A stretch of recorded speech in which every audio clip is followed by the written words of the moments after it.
Hey, what's up guys? Philip here bringing you another review. Today we're going to be checking out this mouse by HyperX. This is called the Pulsefire Raid. So if you're not familiar with the brand HyperX, they make various types of peripherals such as mouse, keyboards, headsets, and a few other things. But here we're going to be reviewing one of their mouse, and this mouse is more curated towards people who like to use shortcuts and have a lot of extra buttons on their mouse. And this mouse here has 11 programmable buttons that you can customize in the software. So with all that being said, let's kick things off by checking out what was included in the box when you receive the mouse. So you're going to receive the mouse, of course, and then you're also going to receive a quick start guide on how to use the mouse and some of the programmable buttons. And that's pretty much it. Not too much included in the box. So let's move on to the next segment of the video, the design and the build quality. So first impressions with the design and build quality is that this thing is really lightweight. It only weighs 95 grams.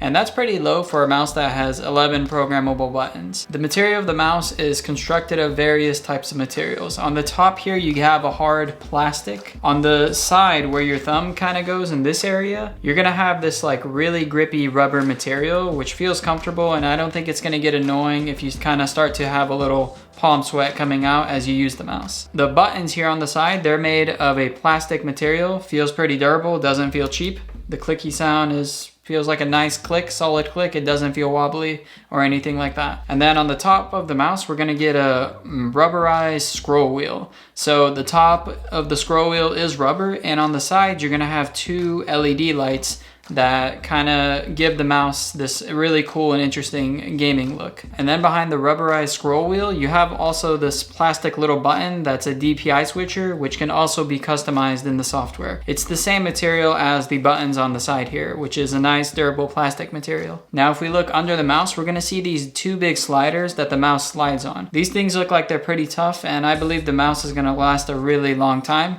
And they also feel really slippery and smooth. So whether you're using it on a mouse pad or some wood surface like this, it should last for quite a long time. It looks really thick and just high quality overall. And most of HyperX's products are actually really high quality, and I expect, just like their other mice, this one has some of the same materials and components that they used in their other mice. Size-wise, this mouse is considered, I would say, a mid-sized mouse. It's not exactly a large mouse where you can barely grip it, and it's not one of those small mice where you feel like you're kind of like barely holding it and you're like in this really claw grippy position. So this is definitely a mid-sized mouse. The length of the mouse is 128 millimeters. The width is 70 millimeters. And the height of the mouse is 38 millimeters. When actually putting your hand on the mouse, you're gonna notice that it's kind of hard to do a claw grip style where you kind of bring your hands in this position like this. So I would recommend using this mouse as a palm grip. And what a palm grip is when you lay your hand flat on the mouse and it kind of rests on there. And I would say that's the best way to use this, is with the palm grip style. You could try to do a claw grip, but it's gonna be harder to reach some of these shortcut buttons that are on the side of the mouse. For best results with the clickers with the mouse, I would recommend clicking in the middle or the front of the mouse. If you click on the back towards the back of the mouse, it's gonna be a lot harder to register the click. You have to apply a lot more pressure and it just doesn't feel right. So if you have really short hands or have a child using your mouse, they're gonna definitely be clicking the front of the mouse, and I definitely would not recommend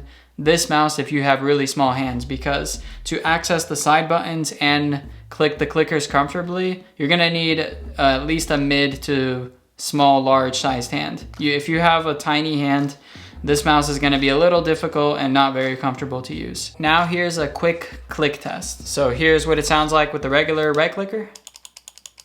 Here's left click. Here's the side buttons. And here's what the scroll wheel sounds like. Overall, not a very loud mouse, so you shouldn't be distracting other people in your environment. So that is a good thing. And now here's a little shake test to see if anything rattles.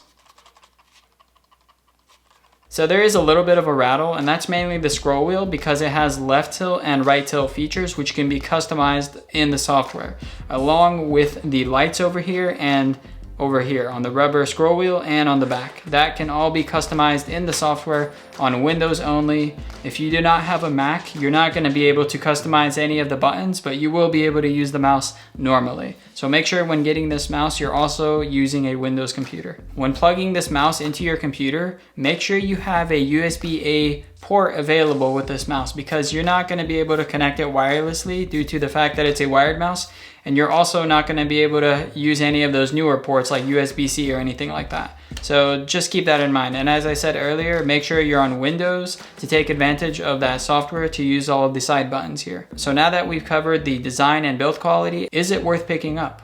Well, I guess that's kind of up to you. And the real kind of deciding factor with this mouse is if you need these extra additional programmable buttons. If you're someone who likes to use a lot of shortcuts in your MMO video games or MOBA games, then this mouse is going to do wonders, and you could really kind of speed up and have an advantage over people in the game. Or if you just want to be more productive in your workflow, whether you're designing, programming, or dealing with spreadsheets, you can also use these buttons here to add some shortcuts to make your workflow a little quicker and more smoother. With all that being said, if you want to know more about this mouse or want to purchase it, I'll drop a link down in the description below. Also, if you want to stay in the loop on what's happening in the tech world, make sure you click that subscribe button, and I'll keep you in the loop on what's happening. Don't forget to like this video and leave your comment down below. Thanks for watching.